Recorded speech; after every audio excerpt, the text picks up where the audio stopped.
All right, so yeah, this is just we're just going to be talking about Euromaidan. We're going to be talking about the current context of what's happening in Russia versus Ukraine, and just to clarify some positions because there's a lot of like muddy waters right now, and a lot of discourse, especially even with people who call themselves socialists, people who call themselves communists, even Marxists.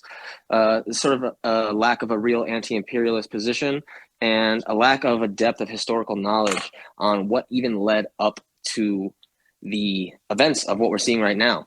So yeah, I mean, I'll start with Euromaidan. What even was Euromaidan?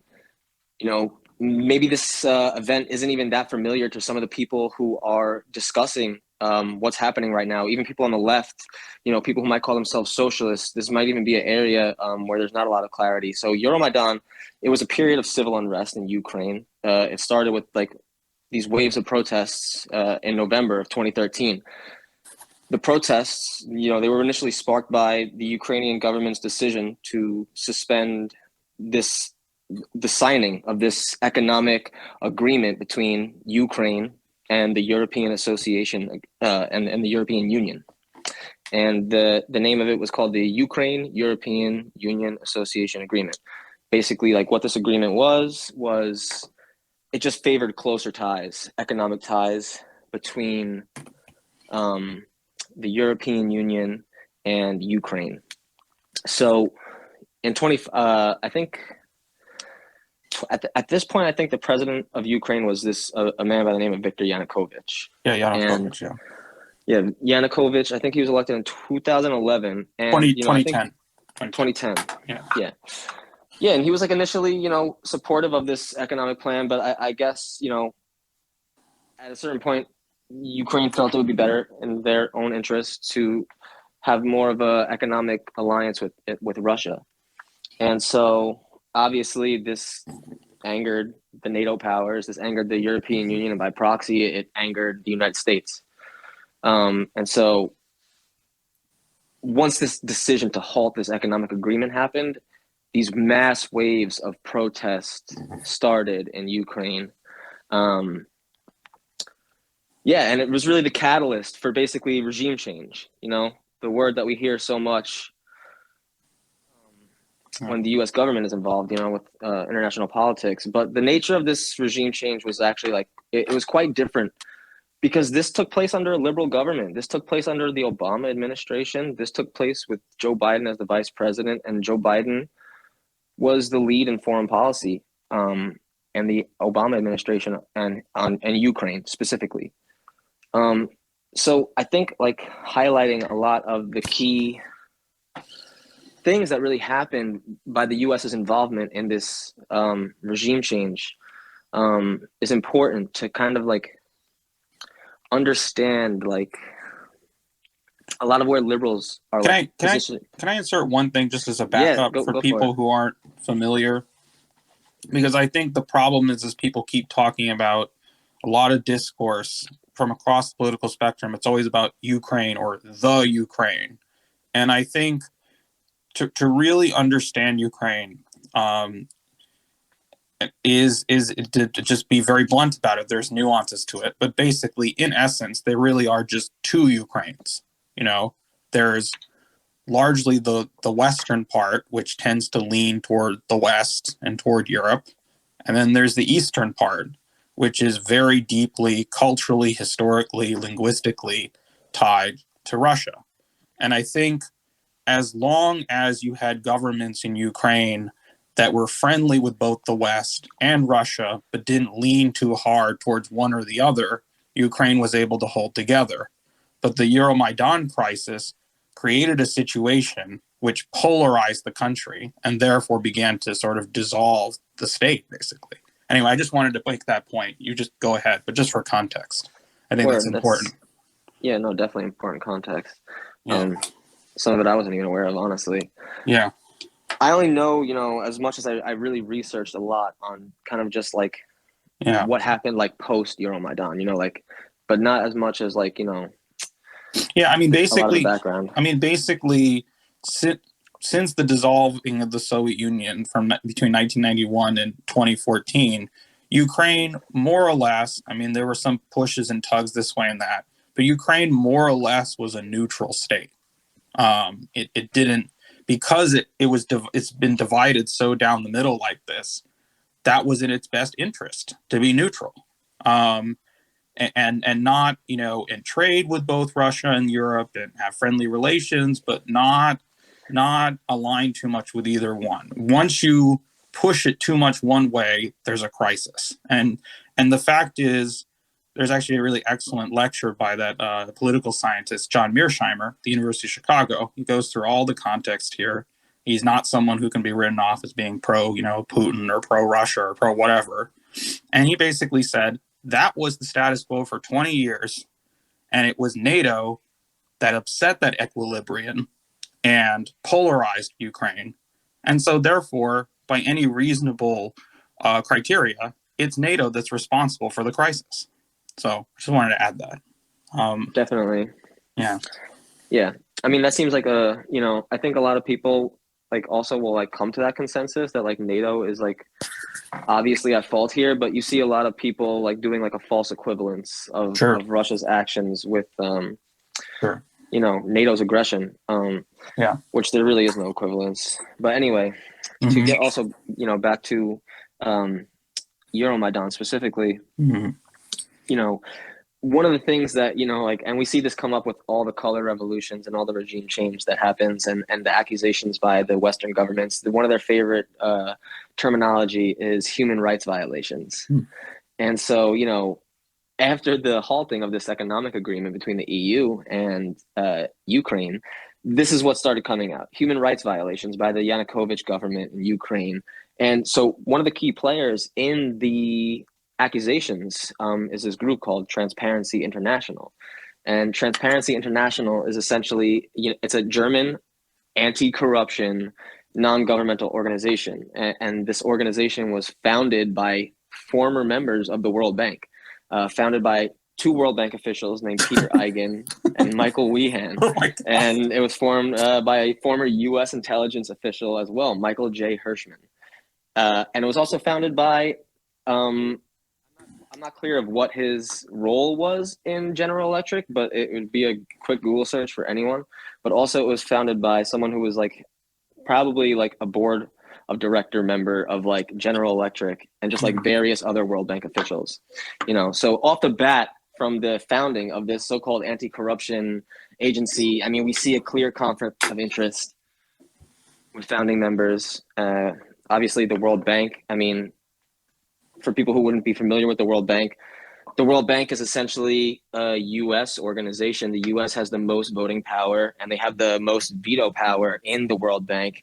And the World Bank is known for its crippling and destabilizing loans to developing countries, basically keeping them in debt, perpetual debt, and essentially forcing them to make structural economic changes which allow multinational corporations to just completely rob them of their national resources. Basically just developed imperialism, a higher stage of imperialism as Lenin knew it, but still imperialism nonetheless. The U.S. has 15% of voting power in the World Bank, which is more than the next three biggest members combined. So this is the group that is claiming that Ukraine is violating human rights conduct. It's just extremely hypocritical from the start. So, I mean, even before we even wade too deeply into this, one should really take these accusations with a grain of salt. So, aside from the founding members of the World Banking Organization, there's also a report from a French newspaper, Le Monde, I believe it's called. I'm not sure if I'm Le Monde right. Diplomatique, yes. Yeah. French newspaper, yes. Yes. Basically, they came out and said, in its main surveys, Transparency International does not measure the weight of corruption in economic terms for each country. It develops a corruption perception index, which they call CPI, and it's based on surveys that are conducted by either private entities, private structures, businesses, corporations, or other NGOs, which many of these NGOs are also directly funded and accept grants from foundations like the Rockefeller Foundation or the Ford Foundation, or if not, have direct corporate partners. one of the private structures that they use to develop their CPI index is the Economist Intelligence Unit, which is, a subsidiary of the Economist publication, the same one that Lenin referred to as a journal which speaks for British millionaires. Yeah, so like, I mean, you just look at all of these conflicts that we're seeing, conflicts of interest, and I mean, these are things that are not even, like, I don't think most people have heard about them. They're not covered in really any leftist or socialist media to maybe like give clarification on like, where these accusations sort of come from, or, Western at least. I think Eastern European and Russian socialists and communists have been talking about it for years. Yeah, and obviously countries like Cuba and China and Venezuela. I mean, none of them equivocated in their party statements about their support for the Russian government. They all basically fully backed the Russian government, but every single U.S. Socialist Party, except for maybe one, maybe Party of Communist USA, actually gave a qualified statement that didn't equivocate and that didn't place blame on Russia. Which is honestly one of the purposes of this podcast in the first place, is to really put a firm position in the ground on like what the line should be in regards to this. But also, I mean, Transparency International, they ignore corruption cases in the business world. Like, for like one example that I have right here, the collapse of Lehman Brothers in 2008 during the height of the U.S. recession. It didn't affect the ratings of the United States. In their CPI Corruption Perception Index, the 2008 financial crash and the widespread corruption of the financial industry and Wall Street banking firms did not affect the ratings of the United States. But the Euromaidan protest affected the ratings of Ukraine. And they were also involved in Lula, actually. Lula in Brazil's when he was basically being charged with like corruption. Operation Car Wash? Yeah, Lava Jato, I think. Yeah. Yeah. They also basically aided the far-right corruption scandal against Lula. Transparency International, actually their chair, Jose Ugaz, he said, the conviction of former President Lula is a significant sign that the rule of law is working in Brazil and that there is no impunity, even for the powerful. Yeah, I mean, obviously just highlighting, Transparency International isn't enough, though. So, I mean, we can bring it back to the Ukraine-European Association Agreement, because, this is definitely some of, like, the more nitty-gritty stuff that I feel like people don't fucking pay attention to, like, economic agreements between, like, governments and shit. Like, only, like, fucking Marxists really care about, like, the Belt Road Initiatives, or, like, neoconservatives and neoliberals. The average person really doesn't even understand what the Belt Road Initiative is. So this agreement, it was initiated in 2012, but the Ukrainian government, they suspended the signing in 2013. Obviously, as we said before, under President Viktor Yanukovych, who a coup was led against him. So the suspension basically sparked these massive violent protests at what is called the Maidan, which is the central square in Kiev in Ukraine. And, these protests, they weren't like, they had a certain character to them. They had a certain political element to them. And many of these protesters were led by far-right nationalist groups. Some of these groups have an active role in what's happening in Ukraine right now in this day. Two of these groups, one is Svoboda and one is Unso. I guess that's how they say it. It's like all capital letters. But they barricaded the central square and they barricaded the government building. And these protests by these far-right groups, essentially, which at the time liberals were like acting like was like this democratic uprising, this like, great example of like a democratic uprising against an authoritarian government, which is the bullshit that the U.S. government always pulls. They tried to pull it against Lukashenko last summer, and people fell for it amazingly. But the Ukrainian government was forced to pass a series of anti-protest laws and laws that restricted the freedom of press, which I think is an important thing to highlight regarding, socialist history. people act like the Soviet Union, if they restricted certain things in their media apparatus, if they restricted certain things from coming into their country, it was an example of the Soviets being authoritarian. But they don't really, there's no real analysis of like the forces that led to these things happening, right? So like, why did the Ukrainian government pass a series of anti-protest laws? Because basically they had fucking fascists literally barricading their government building in and leading massive violent protests. Yeah, anyway. But yeah, I always just think it's funny how the forces of the US government or Western imperialist governments, force the hand of these countries and then complain about their authoritarianism. Mm-hmm. It's just not like it's not a proper analysis of how things are actually operating behind the scenes. But there's also another really interesting topic that I like to talk about in this area, especially for Marxists who hate the Intercept the same way that I do. So like it's not, maybe it's not even common knowledge, but the owner of the Intercept is like a billionaire who made his money off of like the internet boom. Like he's eBay. like the founder of eBay. Yeah. Yeah. Pierre Omidyar. Yeah.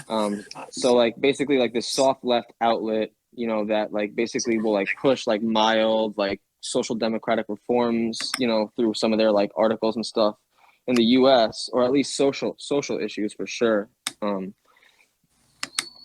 What they do a lot of the time is like they take this position that's like it mirrors the State Department, but it almost does so out of like this like moralistic, like leftist. It's I can't even describe it. I mean, I probably could, but like like they don't take the position against Russia from the same stance as like Joe Biden necessarily. They usually try to preface it with like an anti-imperialist undertone. It's just a soft left outlet. It's the compatible left, as Cord Meyer, the former CIA director. I don't know if he was director. They basically they basically try to hedge their bets where they're like they'll on one hand they'll make certain criticisms of U.S. foreign policy, but they're also they're basically they're hostile to Russia, they're hostile to China, they're hostile to basically any and basically anywhere that any anti-imperialist government, never mind actual socialist government. And they really kind of, they kind of play that similar role that some of those kind of social democratic journals in the 60s and 70s played, the social, what are they called, like Ramparts, and all these socialist magazines that turned out later were funded by the CIA.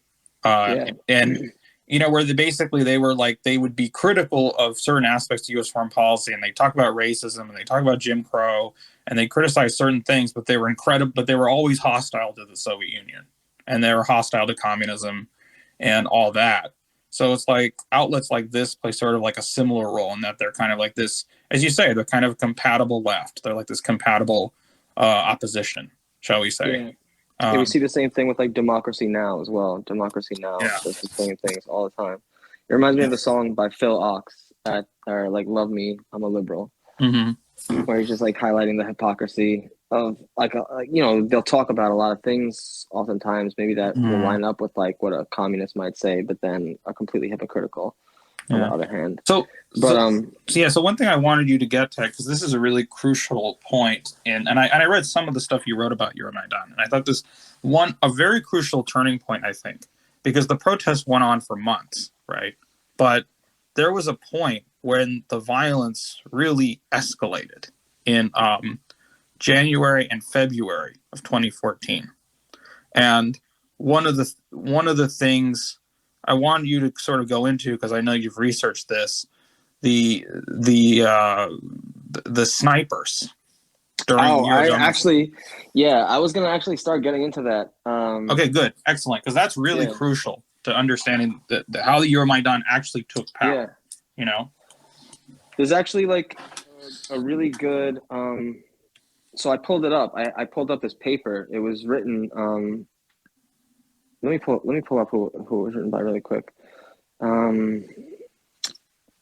Right. So it was this professor from the Ottawa University. His name was Ivan I don't know, I'm bad with pronouncing names. Mm-hmm. Ivan Kachanovsky from Mm-hmm. Ottawa University. But he published a research paper. These. Let me give some background on the sniper killing. So there was basically like a massacre of almost 50 Maidan protest, or what was called a massacre. I mean, people died. 50 Maidan protesters died on February 20th, 2014, which was a tipping point in the Euromaidan uprisings, as you said. This was a really big, crucial point.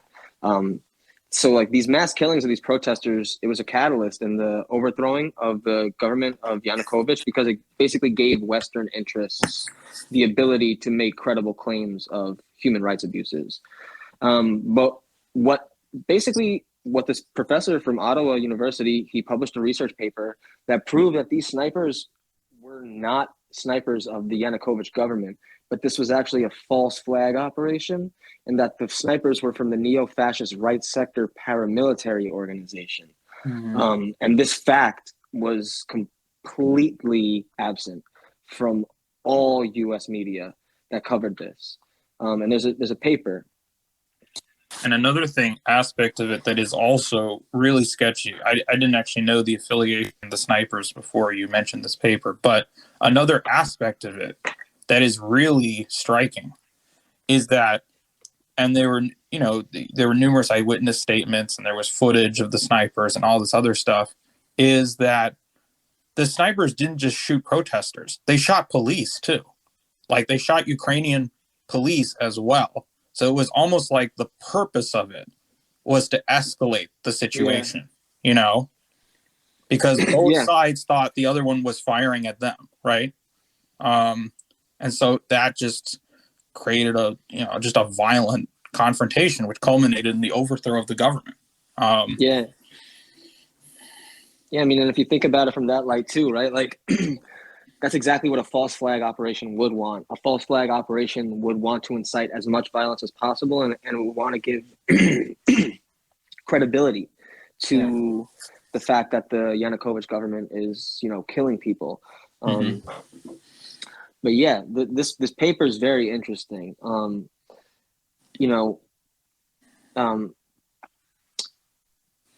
Because it proves just, I mean, basically, like he writes himself, he says like he uses a theory of rational choice and what he calls the Weberian theory of instrumental rationality, which I'm not familiar with, but he used it to examine the actions of major actors from both the Yanukovych government, specifically the various police and security forces, and the Maidan opposition, specifically its far right and oligarchical elements during the massacre.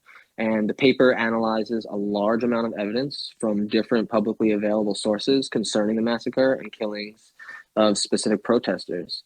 And basically, yeah, so it was a qualitative analysis, about 1,500 gigabytes of videos, recordings of live internet and TV broadcasts by mass media and social media in different countries, news reports and social media reports by over 100 journalists covering the massacre from Kiev, 5,000 photos and nearly 30 gigabytes of publicly available radio intercepts of the snipers and commanders from the Special Alpha Unit of the Security Service of Ukraine and internal troops and Maidan massacre trial recordings. So, I mean, he did a massive data dive of so much information, and basically tried to use a theory of rationality to really understand what the interests and what the rational actions would be of these two particular groups, more than two particular groups necessarily, who were involved in this massacre. He says that the study establishes a precise timeline for various events of the massacre and the locations of the shooters and the government snipers, and specifically the timeline of locations of nearly 50 protesters' death. And he says the academic investigation concludes that the massacre was a false flag operation, which was rationally planned and carried out with the goal of the overthrow of the government and seizure of power. And it found evidence of the involvement of an alliance between all these far-right organizations, Right Sector and Svoboda, and oligarchical parties known as the Fatherland. Yes. Yeah. And I didn't know about the Fatherland, actually. Oh, yeah. I'm not even familiar with them, actually. You know a little bit about them? Yeah, I know a little bit about them. It's always funny because people are like, you always hear from sort of apologists for the Ukrainian government post 2014. Oh, the ultranationalists, neo Nazis, they only get this small percentage of the vote. But first of all, just look at, I mean, Fatherland Party is one of the so-called mainstream parties. It was like, yeah, fatherland. That doesn't sound very fascist. That sounds pretty fascistic. You know, Yeah. But basically, the Fatherland Party was sort of if you look at Ukrainian politics between roughly, I would say, the mid 2000s and 2014, Euromaidan, in the decade leading up to Euromaidan, those are really the two major parties in the two leading parties in Ukraine. And so you had this sort of more or less more pro-Russian party of regions, which was Yanukovych's party, more, in favor of leaning toward Russia. And then the Fatherland Party is basically, I mean, it definitely leaned more in the direction of Ukrainian nationalism, and pro EU, and it bills itself as center right. But around the time of Euromaidan, it became more and more accommodating to actual far right elements. And I think one of the main leaders of it was Tymoshenko, I think, who was tied with a number of pro-West Ukrainian oligarchs. She was actually a leading figure in the Orange Revolution, 2004, which was another pro-West color revolution in Ukraine years earlier, about 10 years before Euromaidan. And then, anyway, the point is it was one of the two major parties in Ukraine. And between roughly 2006 and 2014, control of Ukraine politically kind of seesawed back and forth between Party of Regions and the Fatherland Party. But right. Interesting. But one of the things that's important to note, and I think there's kind of a misunderstanding of what happened in Ukraine from the Euromaidan coup onward, is that the Fatherland Party was this kind of like center-right party, like obviously Ukrainian nationalists, but not, overtly fascist or neo-Nazi. But what happened starting in 2014 and onward was that the Fatherland Party in particular, but even other center-right parties, started adopting key far-right positions. The point is that the fascist forces in Ukraine, although relatively small in their numbers, played such a key role in toppling the Yanukovych government, that and then became this kind of like really the cutting edge military force keeping the pro-Western forces in power, that in order to appeal to them and accommodate them, the mainstream parties like the Fatherland Party more and more started adopting the far right's key positions on key issues.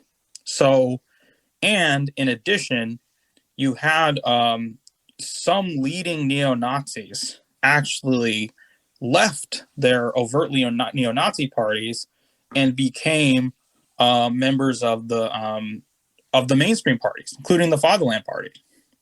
I didn't even know that. Yeah. Well, actually, yeah. I mean, doesn't Ukraine has like several like neo-Nazis in the head of in their highest level of government, don't they? Yeah. Well, I mean,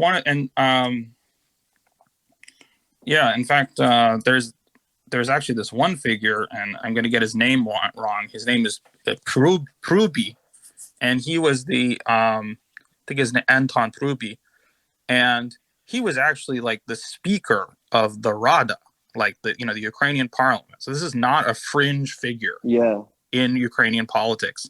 And he was the speaker of the Rada from like 2016 to 2019. This guy actually founded a neo-Nazi party. It was one of the predecessors of Right Sector. So he wasn't just active in it, he founded it. And he went on to become a figure in the Fatherland Party that was so and was so prominent that he was basically the Ukrainian equivalent of the Speaker of the House. That's insane. And he's on record flat out. And the thing is, despite the fact that he left the neo-Nazi organizations, he said in numerous interviews that he hadn't changed any of his views. Yeah. Like he didn't need to. The party party shifted to accommodate him, and he's on record saying things like quote, the Russian language, the existence of the Russian language is a threat to peace. So I mean, he's obviously just he's hardcore extremist, and there's also many pictures of him being very friendly with the head of the Svoboda party, which is openly neo-Nazi. Oh yeah. So yeah, I mean, so the people saying that the actual official members of neo-Nazi parties is relatively small, it's true, but it's a distinction without a difference. There's people who have come from the ranks of neo-Nazi groups, or at least are friendly with them, in all these positions throughout the Ukrainian government and in the main. Yeah, and there was that video that was like making rounds on like Marxist Instagram of the Nazi military figure who was basically bragging about the fascists, we weren't the majority of the Maidan protesters, but like we swayed the entire. Basically, he said without them, it would have never ever happened. They were the most militant and the most aggressive. Yeah. Like they were almost the vanguard of the reactionary pro-EU, like they essentially acted as a vanguard, like a fascist vanguard to push their interests forward. They were the most understanding of like what their belief system was, what they wanted out of this, and they acted accordingly. They were like very competent political actors. That's why fascists are so dangerous, because they're not just ignorant, they are competent. They actually, not a lot of times are they just outright dumb people. Sometimes, and that's why they're very well disciplined. They're well groups like no. That's a really essential. And actually, to quote this fascist directly, I think he said his exact words. He said, "They may have been 10% of the demonstrators, but had they not been there, Euromaidan would have lost 90% of its effectiveness." And he went on to say, without the ultranationalists, he said, Euromaidan would be nothing more than a gay pride parade. That's what he said. I mean, that's funny. So he was, so he was, and the other thing that's important to note too about these fascists is that they don't like the EU either. They've made many statements. The EU is liberalism, the EU is homosexuals, the EU is cultural degeneracy. They only align with the EU insofar as it lines up with their anti-Russia agenda, which to them that's the main enemy. So I think that's something that's important to understand. And so, by the way, I found the man in question. His name is Andrei Parubi. Okay. He was the chairman of the Rada from 2016 to 2019.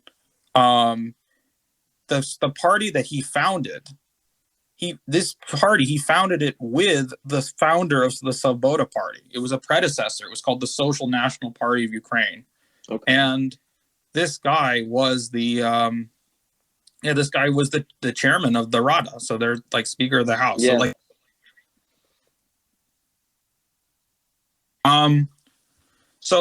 But what I think what's important to understand is that from 2014 onward, you had these paramilitary groups. They ousted Yanukovych from power. And what happened afterwards was, instead of in any way getting, disbanded or anything like that, these paramilitary, overtly neo-Nazi units got integrated into the official Ukrainian military, and were put in charge of the police. That's how Azov Battalion came into to be a legitimate member of the Ukrainian Armed Forces. Yeah, the If I National Guard. correct. Yeah, they Yeah, became a part of the National Guard, and the head of like the national, basically their equivalent of the Attorney General in Ukraine, commands all police in Ukraine. He came out of right sector. He's in charge of all law enforcement. yeah. I mean, that's deep. You know, you don't need every member of the government to be a fascist when you have that. You know, I mean, that's Right. like a really big deal. And yeah, Yeah. you know, actually, Svoboda actually during these protests, they tore down a Lenin statue and they like smashed a Lenin statue with a hammer. Like, Hmm. you know, they were one of these far right groups were one of the reasons why Ukraine started passing a lot of their anti-communist laws, where they Yes. started removing all symbols of their communist history, changing street names Hmm. and everything. Yeah. Um, Yeah. I mean, yeah, I think that's something that's very important to understand about these Ukrainian fascists. To them, decommunization and de-Russification, to them it's all the same.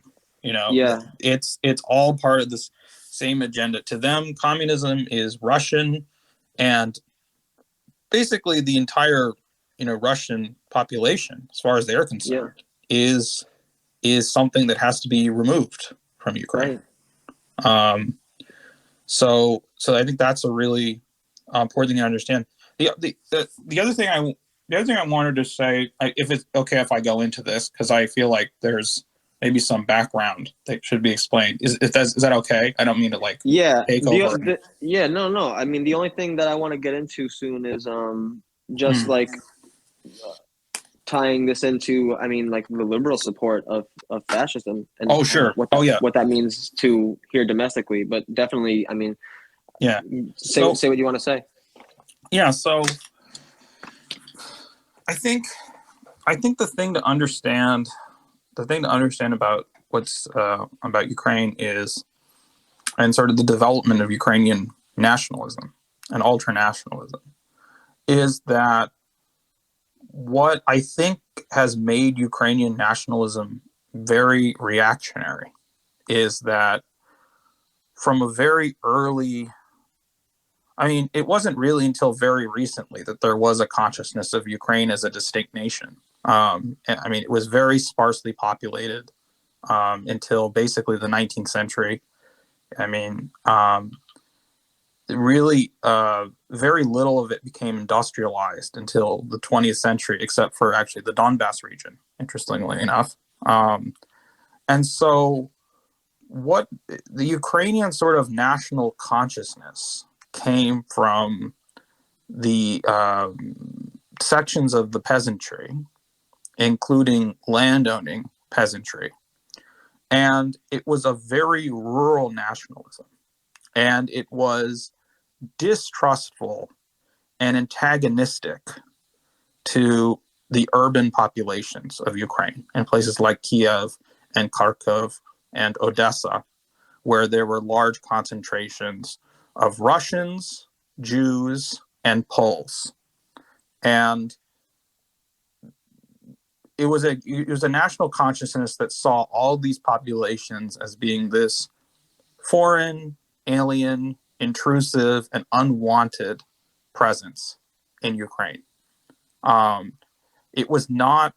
It was so from the very outset, Ukrainian nationalism was very hostile to modernization, urbanization, and it carried with it this kind of virulent anti-Semitism, because Jews were seen almost as like agents of Russian and Polish, actually, influence.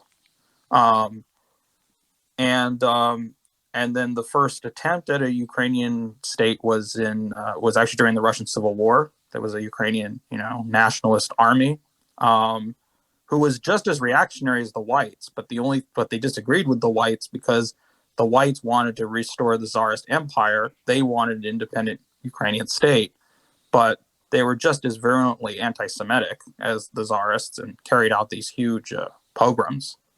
And then they were defeated by the Bolsheviks. And then during World War II, and this is relevant now to the current situation, there was a second Ukrainian nationalist movement, And this one was openly fascistic, fascist. It was led by Stepan Bandera, um, and it was based in the western Ukrainian region of Galicia. And now here's the irony of the situation. The place where Ukrainian nationalism is the most virulent and where you could say these far-right forces actually have a mass base of support is in the one part of Ukraine that was not that was free, that was actually not under Russian or Soviet rule nearly as long as other parts of Ukraine. It was, in fact, it was under the rule of Poland for a long time, and also was part of the Austro-Hungarian Empire. It only became part of Ukraine when the Soviet Union took that part of Ukraine, when they took the eastern parts of Poland after the Nazis invaded Poland. That area was annexed to the USSR. But the point is, Bandera led this insurgency, and basically collaborated with the Nazis, fought alongside the Nazi SS, killed many thousands of Jews, and exterminated something like 100 to 200,000 Poles. Isn't there a video of Zelensky praising Yes, Bandera. Bandera? Yes, as a hero and a patriot. And there's a Netflix documentary where the opening scene is someone wearing a Bandera T-shirt. Yeah, straight up a Nazi. It's all over the place. You look at all these Ukrainian nationalist rallies. You look at all these Ukrainian public buildings. There are pictures of this man everywhere. He's hailed as a national hero. And the other thing is that I was reading this, that the extermination campaign against the Poles by Bandera's fascists was so intense that Polish orphans during the war were instructed to learn the Lord's Prayer in Ukrainian by heart, because if Bandera's forces found them, if they were known to be speaking any Polish, they would be killed on the spot. I mean, it's like, but anyway, and then here's the other shocker, is that the insurgency continued after World War II. I mean, and the CIA from like 1949 into the 50s was supporting these Ukrainian fascists. They continued to fight the Soviet state, and they killed thousands of Soviet soldiers and police up until the mid 1950s. Yeah, so, I mean, the U.S. would do anything to try to contain communism. Honestly, they're depraved government. But I mean, just think about this. Just think about this. Yeah. The U.S. was supporting a fascist insurgency inside the USSR, into the 50s, and then Bandera finally, when he lost, he fled. He went to West Germany. He made it to West Germany, and the KGB assassinated him in West Germany. Well, that's awesome, actually. Thank God for the KGB. So anyway, I'm only saying this to make the point as these are the people, like these people are these guys' heroes, like, they are. No, and that's literally what's the craziest part about this, right? Is like how all these liberals, right? Like all these liberals are allying, and they want us to go to war, and they want American citizens to die for the interest of Ukraine, really for the interest of EU and American bankers. But what's so interesting is the last 5 years they've spent basically calling any American that has mildly socially conservative views a fascist. They've been calling every single conservative member of the working class, no matter if they are or not fascist, they've been calling them fascists because this is just how the liberals have been operating. But what's funny is they've been supporting their candidates, Barack Obama in 2008 and Joe Biden. They both directly have been supporting far right neo-Nazi organizations and sympathizers of neo-Nazi organizations. I mean, because over the course of the Euromaidan protests, which were completely backed by the Obama administration, right sector's membership swelled to up to 10,000 members. And they seized military weaponry from the Interior Ministry, the arsenal in Western Ukraine, and they became a official political party in 2014 at the end of the protests. And so that's one of the things that really, is what I want to talk about now, because we're seeing this weird shift with a lot of conservative media, like Tucker Carlson, for example, has a better position on Ukraine and Russia than some socialists honestly do. A lot of socialists honestly do. And I think we're seeing this weird shift right now where liberals are openly fascist, or in a lot of ways, they're very fascistic right now. They're very totalitarian in their ideology. And they are also now directly supporting actual Nazi sympathizers and actual Nazi paramilitary groups, neo-Nazi paramilitary groups. And I think, one of the things that's so interesting recently about Marco Rubio, I guess we'll call it interrogation of Victoria Nuland, is that Victoria Nuland used to serve as she was a board member of the National Endowment for Democracy. I think actually, she also served as the Assistant Secretary of State in the Obama administration during the coup in Ukraine. Yes, so she did. And now she is the Secretary of State for Political Affairs under Biden. She was she's been promoted. So under Obama, she was the Assistant Secretary of State for European and Eurasian Affairs. So obviously, Eastern Europe was her area, and now she's the Undersecretary for Political Affairs, Secretary of State for Political Affairs, which means that she's the fourth-ranking person in the State Department now. Right.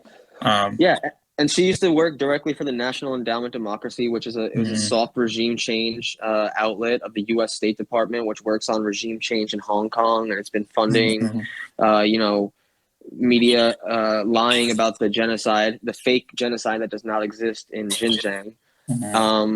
And I mean, the National Endowment Democracy, I mean, they wrote an op-ed in the Washington Post where basically Carl Gershman, he's the president of the National Endowment Democracy, he called Ukraine the biggest prize and an important step toward eventually toppling Putin in Russia.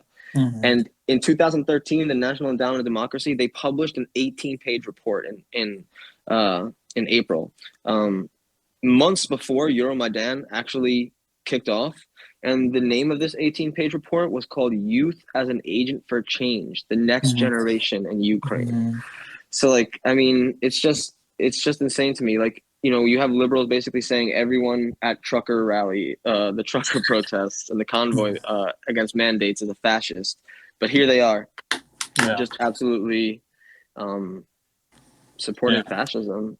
Well, the thing that's crazy about Nuland is that there was a whole, there was a phone conversation that surfaced between her and the U.S. ambassador to Ukraine, where they're literally discussing the composition of the new Ukrainian government. They're literally plotting the coup on the phone. Yeah, I saw that actually. I watched that video. Yeah. Yeah. And then brazen. Also, there's pictures of her giving out cookies to the Euromaidan protesters. Wow. I didn't see that one. The thing that, again, you're talking about the hypocrisy about Nazis, but there's also the hypocrisy of all the screaming we've heard about Russian interference and all this other stuff. And here's people in the U.S. government, literally directly participating in this movement in the most direct way. Could you imagine if there was someone in the Russian Duma that was literally directly supporting and marching with and handing out fucking cookies to, I don't know, Trump protesters or something? I mean, it's just crazy. The level of direct interference. They try to talk about, they talk, even the right wingers, they talk about the election fraud that happened to them where Biden won the presidency, but they are actively, we've been doing this. It's not even just with Ukraine, even when the accusations of Russian interference which is why Hillary lost her election, not because she was a shitty candidate, but Mhm. because of Russia interference.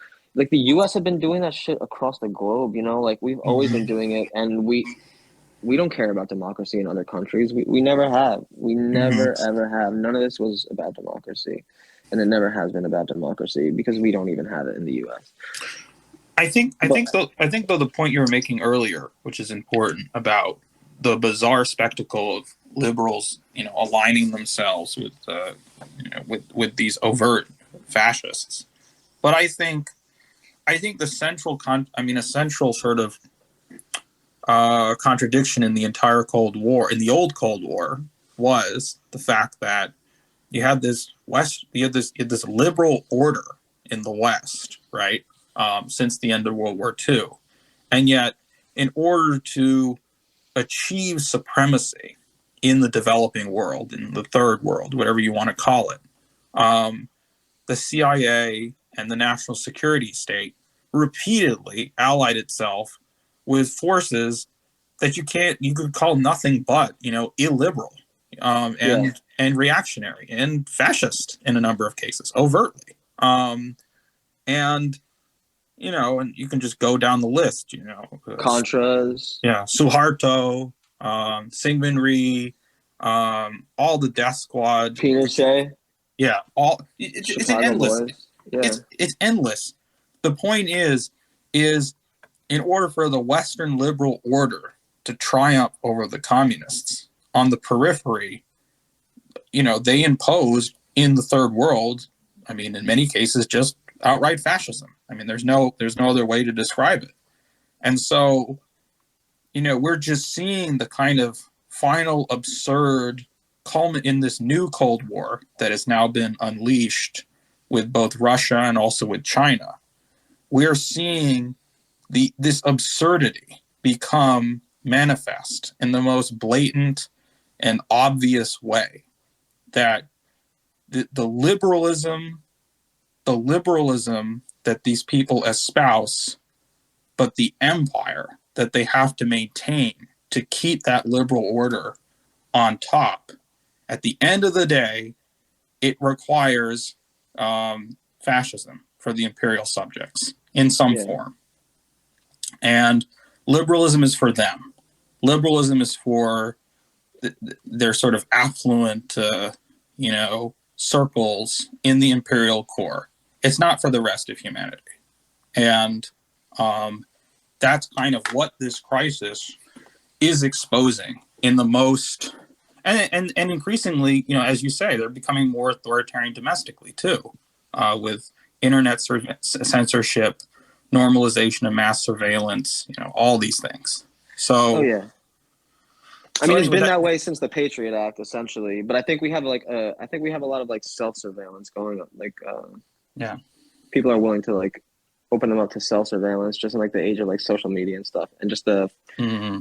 amount of power that the big data companies have. That's why, Mm-hmm. honestly, like even people who are going after like anti-imperialist lines, you know, even potentially like talking about, exposing some of the things about like, work that like the gray zone does, exposing the Mm-hmm. government's, lies about certain things is like it could be a dangerous thing because there really is no, safe there's really no safe channel where you could discuss these things, even other issues that are hot button issues where, workers are reprimanded by their jobs over or, Mm-hmm. fired, or just like become like ostracized from like the larger leftist community. You Mm-hmm. know, there's just no escape from the overreach, I think, of that surveillance state that we've cultivated, and we've used imperialism to cultivate that. You know. Yeah, I think I think this could be a good segue into this other topic. I think the I think the reason for a lot of the sort of confusion, and the left in the West is ideologically confused in spades. I don't even know where I don't even know where to begin. But Oh yeah.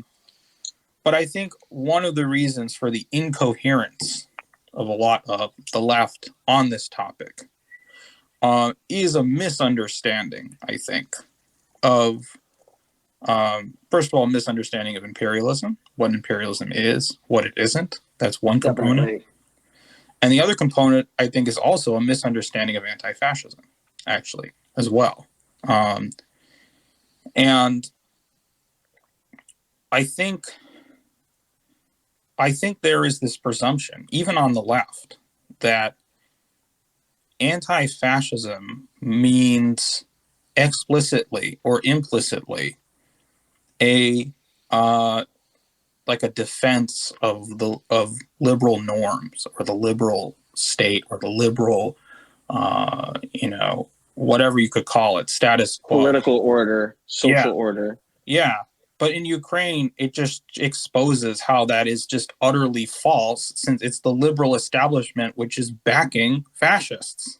Yeah. Like, it's just untenable. And that in reality, the backbone of resistance to fascism is Russia, is China, is are there allies like Venezuela and Cuba and anti-imperialist states like Iran and others. And so the reality is Western liberalism in its absolute decay is propagating fascism itself in order to survive. And that the real backbone of global resistance to anti-fascism are these states and societies which are illiberal. I mean, they are. They don't claim to be liberal, and they're not. But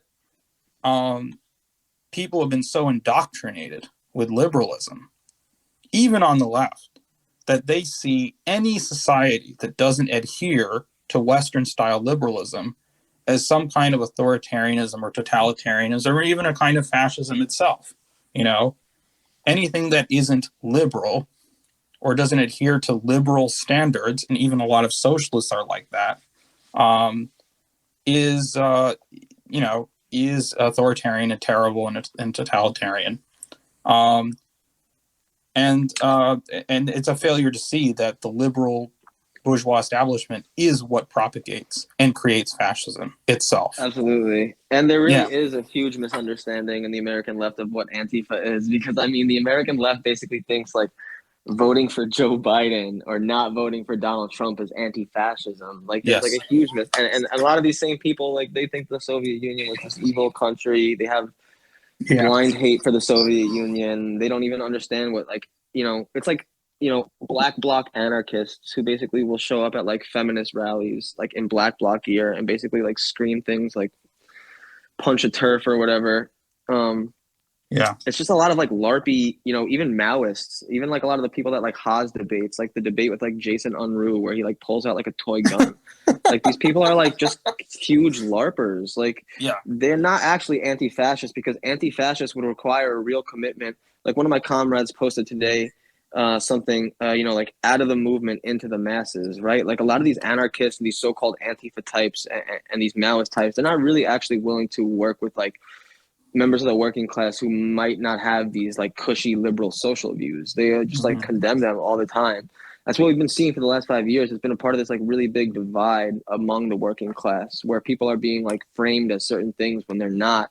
And yeah, I think this misunderstanding of like what anti-fascist is, you could look on Twitter right now and you could find like at least like you could probably find like 10,000 people, maybe not that many, but I honestly goddamn bet you could, who have anti-fascist in their bio and a picture of like I stand with Ukraine and like their header and their like profile. Like there's just like a huge there's like a lack of misinformation. And like, in the same way that I don't fully condemn conservatives, because I think that a lot of them like are fully propagandized in our country, because that's how powerful our like corporate media entities are. And I think that is the same way of a lot of liberals, but they're just really they're a direct harm to, because it's not just liberals. Because when I say liberals, like it really is, it's socialist as well. It's people who might even use the name like Marxist. It's people who might even use a hammer and sickle in their bio. These people, a lot of times, like they're not what they claim to be. They are a lot of times very anarchistic in their application of like uh materialism. Mhm. And yeah, no, I think you're 100% right. Like there's just like this big misunderstanding of like what Antifa is in the West, and a lot of what the left is doing is buttressing fascism, which I think is why Stalin had a great analysis of the social democrats as social fascists. You know, they're the basically the left wing of fascism. They balance it out. There can't be it without those actors, the political apparatus of the people in power, and also their shock troops. There, which is basically what a lot of these liberal Antifa types are, is basically shock troops for like social causes, and you know, Mhm. not really in touch with what working class people really need. They're just on their own idealistic fantasy trip, and No. yeah, it's a huge problem. It's a I, huge I, problem. I think another issue is an extremely superficial understanding of how fascism came into power in Germany and Italy. Um, Even though these people talk about Nazis endlessly, they don't actually know anything about how the Nazis actually came into power. And um, they basically just see fascism as people having, racist ideas or being bigoted or being mean, or or it's just this one leader, this one Fuhrer just creates it or something like that. And the reality is, when you look at the fascists coming to power in Italy, when you look at Hitler in Germany, when you look at Franco in Spain, the real essence of it was it was a toxic, especially in Germany, it was a toxic combination of this kind of lumpen, petty bourgeois mass movement, right? Those were the shock troops, the brown shirts, right? On one hand, but in collusion with the German establishment, with much of the German Right. establishment, the elite, the bankers, the Junkers, the industrialists, and then also elements in the military, elements in the intelligence, in German intelligence. They all came together and backed this movement to crush the communists, crush the socialists, crush the trade unions. The point is, Hitler could have never come to power if he didn't have support in major, powerful, elite institutions in German society. This is essential to understanding fascism as a phenomenon. And the reason that Trump, no matter what was in his head or what he thought, or if he might have liked to have been some kind of right-wing strongman, he could have never been that because he didn't have support from those institutions in American society. For sure. You know what I Yeah, mean? I mean, literally look at when Trump left. Like, remember when January 6th happened? Like, literally, like every banking establishment and every like military defense contractor was like, "We are strongly against this." Yeah. You Yeah. know, like And the even if you look CIA, at like, the CIA was mostly yeah, against him. The U.S. State yeah, Department was mostly against him. All these Christian institutions were not on board with him. Christian Marxism shared that series of polls that were conducted that showed that the CIA had higher favorability among Democrats than Republicans. Yes. Finally, like, you know, there was like a huge shift where like Democrats basically they became they trusted the State Department, and they trusted our intelligence agencies, and it was just a huge shift. And now that explains a lot of why Republicans right now are more weary of us going to war in Ukraine, and why Democrats are fully on board. And I think this ideological shift that's happening right now is super crucial in our Mhm. organizing efforts. Whereas so many leftists in their infantile disorder just want to write off such huge segments of the working class. And these are people right now who are waking up to a lot of things right now. And to ignore them would be really a terrible step for the movement of socialism in the United States. Yeah, I think that's a good point. And it's also I think in addition, it's also important to understand that there are many people in this country who can't be easily fit into some ideological box. You No, know, that's the other thing too. Like, there's millions and tens of millions of people in this country. They may hold conservative views on certain issues. They may hold more liberal views on certain issues. The whole idea, and there's been poll after poll after poll that has shown this. There was actually a really great article in Atlantic Monthly, which showed that, the so-called woke social justice warrior types are really account for less than 10% of the electorate, and the Oh, absolutely. hardcore Trumper types are about 20 to 25%. But there's all these people in the middle who are not tied fanatically or to any particular Yeah. tribe. And to me, and yet among many people in this country, yes, there is a broad mistrust of all these institutions, and I think that's really the dividing line in American politics. Do you trust Right. these institutions or not, regardless of your what you think on cultural issues, or what you might identify with politically? Do you trust the media? Do you trust the intelligence agencies? Do you trust big pharma? Do you trust these institutions or not? And that to me is, I obviously think socialists and communists should clearly be orienting toward those who are distrustful of those institutions, clearly. Yeah. Um, and yet a lot of leftists, that they shy away from it, because then that means that they might have to talk to people who have certain socially conservative views. And yes, it's idiotic, really. And this whole Ukraine crisis just brings the whole thing to the fore. The same people literally who prance around with pride flags, talk about BLM, all this shit, and now they're supporting like Nazis, Yeah. because the American empire demands it. So Rainbow imperialism is not a meme; it's a reality now. it is real. It is very, very real. Yeah. So, and the other thing I wanted to say too, this is another criticism I have about a lot of leftists when they talk about Ukraine. Have you seen all these statements saying, I really wanted to go off on this. Have you ever seen all these statements saying, a lot of leftist parties, we stand with the Russian anti-war movement? You've seen a lot of that stuff. I've seen it like from like Redfish and like some like other shit, but like I haven't actually seen like random like posts. No, It. but it's always in there. A lot of like official Yeah. statements, right? They say, the thing is, who are these Russians? Who are these Russians doing these anti-war protests? Well, it makes sense actually why the Western left would orient toward them, because they're the people in Russia who are like them, upper middle class, professional types who live in like Moscow and St. Petersburg, mostly in those places, upper middle class neighborhoods. And these are the people, and they're liberals. I mean, they're liberals. They're westernized liberals. Yeah. And these are the people these are the types of people who supported Boris Yeltsin when he was in power. These people often very openly look down on their own country, think that it's unsophisticated and backward, and they want it to be more like the West. And these people basically cheerleaded neoliberal austerity in Russia in the 90s. And everyone else in Russia, whether you're a right-wing nationalist or a communist, completely despises them. Yeah.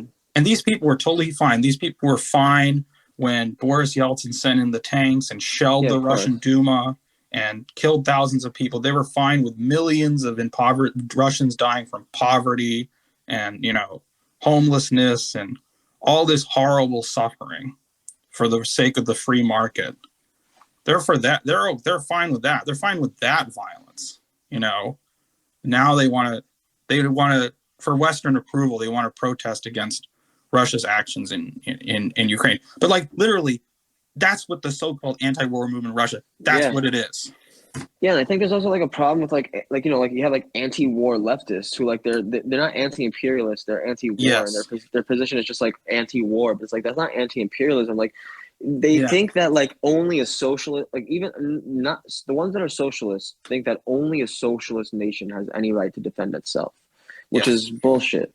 Like it is, and so this is it's a misunderstanding of imperialism, as we said earlier, because like simply pacifism is not anti-imperialism, because I mean, just look at the damage the U.S. has done on countries that it's preyed upon through its military aggression. These countries have a right to fight back at a certain point, and they're justified. And anti-war isn't just it's just not a sound position. It's almost like victim blaming on a national level. Well, then it's also just it's a view of politics that's just entirely moralistic, Yeah. and it's not materialist. No, it's not materialist. It's not materialist. It's like, okay, yes, we all abhor war. We all despise war. War is always a terrible thing. Yes, but what is the cause of the overwhelming majority of war in the world today? It's US imperialism. There's not Of even course. close.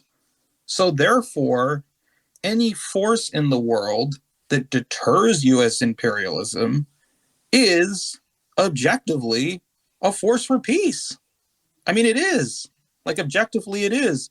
If NATO, from here on out, because of Russia's intervention in Ukraine, if NATO starts to think twice before intervening in other countries because they're going to be afraid of Russian retaliation or Chinese retaliation or what have you, then that is a deterrent to war. Right. Like, And that's how you know they don't that a lot of these people who call themselves socialists and Marxists, they don't think dialectically because as yeah, Lenin said, at the core of dialectics is mm-hmm. contradiction. And this is a Yeah, very contradiction in itself, that the yeah. idea that there could be a war for peace. There That really there can be that a there war for could that there peace. could be the fact that Russia makes it clear to NATO that there are red lines it can't cross, that there are limits to their to American and NATO's power, um, and that there will be consequences. There won't just be rhetoric. There will be consequences. And Yeah. you know, like, what else? What else is going to stop this war machine in its path? Demonstrations, international law. I mean, don't make me laugh. You Yeah, know, seriously. I mean, that's just the reality of the situation. You may not like it, you may think it's unpleasant, but that's just power politics. That's just Yeah. reality. Um, and I don't know. I mean, I feel like, it's funny because I was working on an article about Kissinger, actually, before this, and his legacy before this whole crisis broke out.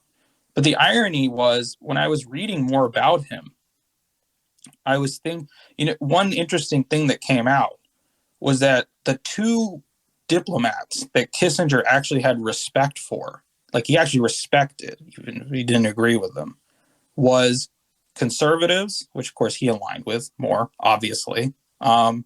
But he said he also had a respect for revolutionaries, diplomats, because he saw them as like his equal. When he Yeah. was dealing with the Soviets or with the Chinese, vicious, imperialist, war criminal that he was, he still had this sense that I'm dealing with an equal, like, I'm dealing with people who are as committed and as shrewd and as effective for their agenda as I am for my agenda. Yeah, an ideological counterpart. Yeah, exactly. So the Yeah, point is, even an imperialist like him, he could respect it on some level. It's like, yeah, for this is a sure. worthy opponent. Um, but these people, this sort of moralizing left, I mean, that's why, of course, I think Lenin is so important, because Lenin was, if I were to say Lenin contributed one great thing, it's that he taught the working class realpolitik. Really, Word. he basically was like, if you want to be a ruling class, you have to think like one, and you have to have statecraft, and you have to have, Socialist Metternich. yes, Didn't you exactly. post about that one time? What'd you say? I think you posted about that one time. I mean, I may have, but the point, yeah, but the point is that, yeah, if you're serious about making an effect in real world politics, you have to think in those terms. And of course, all serious socialists and communists do. That's why the Chinese and the Cubans and the Venezuelans have the position they do, because they see Right. it. They see it in terms of, like, the raw power that is necessary. Um, and That's a great point. and so, you know, if you just see things in purely moralistic terms, you're just not going to get there. And to me, the crowning irony of it is that these people who consider themselves so pure and so moral and so above everything, or as I like to call, beautiful souls, by not seriously thinking how evils like imperialism and like fascism can actually be confronted and actually be contained and actually be defeated in the real world, not their dream world, they actually, in the long run, render the left ineffectual and end up actually enabling a lot of evil and a lot of suffering. Absolutely. You know? Absolutely. So actually, they claim to be moral, but the effect of their ineffectiveness is immoral. So anyway, I just wanted to make that point. No, I agree. Sometimes you got to crack a few eggs, honestly, you know?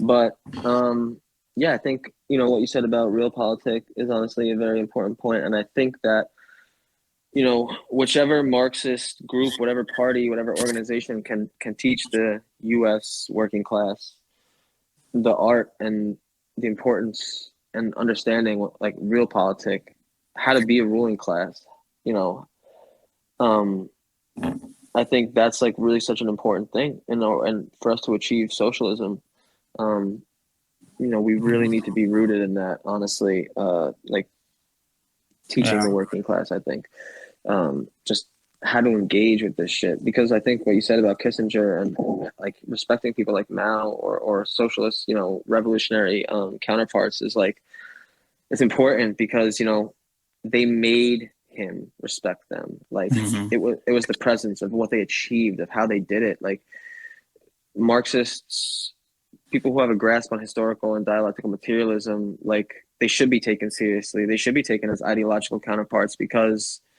we're not pushovers. We are intellectually like developed.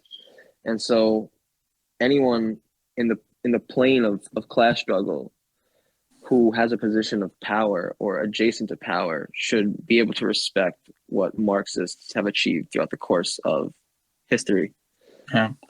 I wanted to make one point about the Donbass specifically, because I think this is a really important point. The people whose consciousness of this whole thing only started in the last like 3 weeks when Russia intervened directly.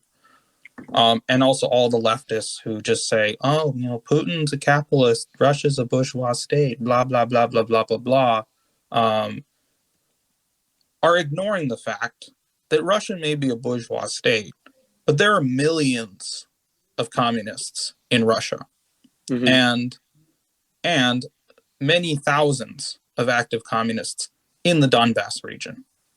And many of these communists have been on the front lines fighting the Ukrainian Nazis for the past 8 years.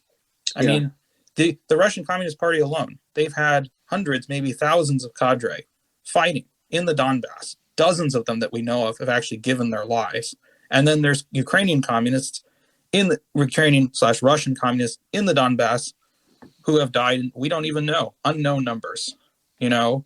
So to just say, this is just an inter-imperialist conflict and there's no difference, it's just two bourgeois states, is to completely ignore the fact that there are many communists who have literally given their lives in this struggle over the last 8 years already.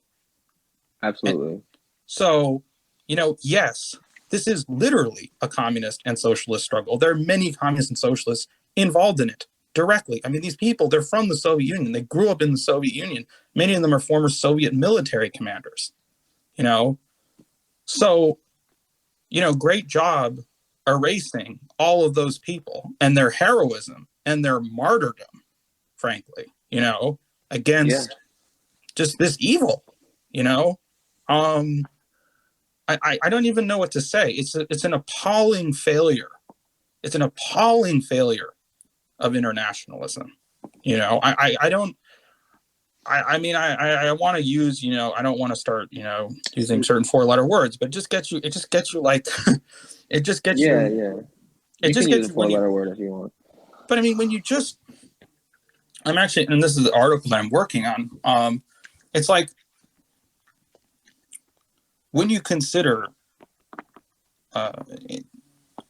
you know, Russians, whether they identify as communists or not, okay, across the political spectrum in Russia, there is an immense national feeling about the sacrifices of the Second World War and what Russia went through to defeat the Nazis. It affects every aspect of their society. It permeates their culture and their collective historical memory. And the left currently loves to talk about triggering. Oh, this triggers me. Trigger. This triggers me.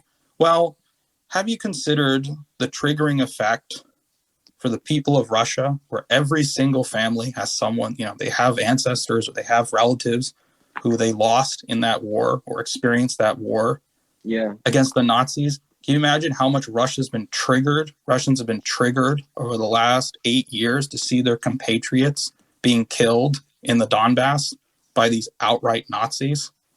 I mean, if you just consider the psychological effect that has, and it's like the restraint they had in waiting 8 years to act is extraordinary. Yeah, absolutely. So, and you want to be triggered because someone said something and, this comedian said something you didn't like. How's for losing 20 to 25 million of your people? How is that for triggering? That's a great point. And so this same left, this so-called left that wants to squabble and argue about the most insignificant and petty and ridiculous thing. They want to argue about language. They want to argue about microaggressions. They want to argue about this person said something on Twitter or Tumblr or whatever. And they don't have the integrity to stiffen their spine and call the truth out what it is when you're talking about fucking Nazis. I just you don't stand for that. You don't stand for anything. Nothing. You don't stand for anything that's important. And the left really doesn't stand for anything that's important. I think that's anything. And the thing is, the Eastern left, the left in the former Soviet Union, the left in Asia, the left in China, the left in Latin America, they've answered the challenge. They have. You are missing in action, fapping to yourself, basically. That's what you're doing. I'm sorry. Pretty much. I'm really angry. Don't be sorry. I'm really angry. No, we have a right to be angry over this shit. I mean, it's just the same bullshit over and over again. But I just want to say, I'm probably just gonna wrap it on this note. Sure. But getting back to what you said about there's a misunderstanding of internationalism. Mm-hmm. That's what Lenin says as well. He said internationalism for the sake of internationalism. Forgot exactly what the quote was, but that's exactly what a lot of the left does. They have this internationalism for the sake of internationalism, and they have no real analysis of these events, of what led to this, of anything at all. But they all have an opinion of it. And it's just, the whole point of this is really to understand why we should be taking a support of Russia at this time. And we should be directly challenging anything, all of the assertions and the way that our government's trying to contextualize this. We have to really seriously question it. And when you do question it and when you get to the root of it, you will understand why people should support Russia. And we all understand why Marxists like you and I and many others that we talk to and correspond with, of why we do support Russia. And it's not just out of authoritarianism because we like dictators like Putin. There's a serious anti-imperialist analysis to be had here, and it's crucial. And so I think we'll end on that note, honestly. Thank you for talking. We had definitely a really long podcast, which will be great for a lot of people, honestly, because I think there's so much information in here. Yeah, so thank you, man. All right. Thank you very much. It was a pleasure. All right. Talk to you later. All right. Bye-bye.